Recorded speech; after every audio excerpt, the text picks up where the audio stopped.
Magandang tanghali, kumusta po? Narito po ulit ang update natin para sa lagay ng ating panahon.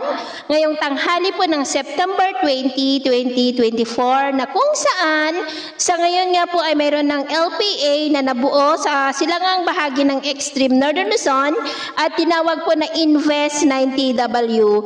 Nasa layo po ngayon ng 660 km east ng Basco, Batanes at kung lalakas na yan bilang bagyo ay tatawagin na po sa local name na Bagyong Igme. Kikilos naman po yan pa northwestward, nabanta po dyan sa Taiwan, ngunit hahatakin naman nito ang habagat na siya naman pong magpapaulan dito po sa ating bansa hanggang po sa weekend. Pero next week ay unti-unti na po nahihina o pawala na po ang habagat at easterlies na po o mainit na hangin na mula sa silangan ang iihip dito sa ating bansa. Indikasyon po yan na patungo na tayo ng transition period ng amihan season. Susunod na po na iihip ang malamig na hanging amihan dito po sa ating bansa o yung hangin na nanggagaling po dyan sa taas sa mga bansa na mayroon pong snow, lalo na po dyan sa may Japan, Korea at Siberia.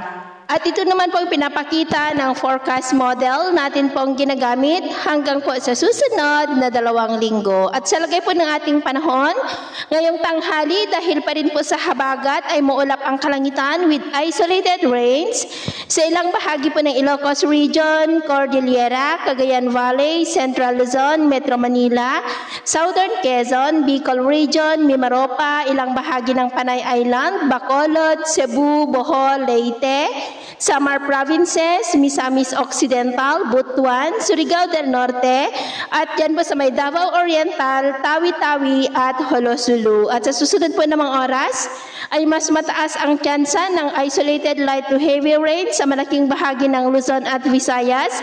Dulot pa rin po ng habagat at maging sa ilang bahagi ng Mindanao, lalo na po dyan sa may Bukidnon, Tagum at Mati. Kaya mag-ingat po tayo dahil posible pa rin ang mga banta po ng mga pagbaha at pagguho ng lupa.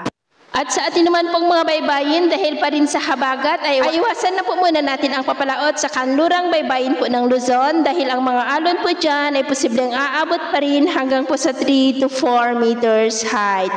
Kaya hanggat maaari, ay iwasan na po muna natin ang papalaot dyan po sa mga may kulay pula para po mas makaiwas sa mga sakunang pangkaragatan. So, ito po ng latest update natin sa araw na ito.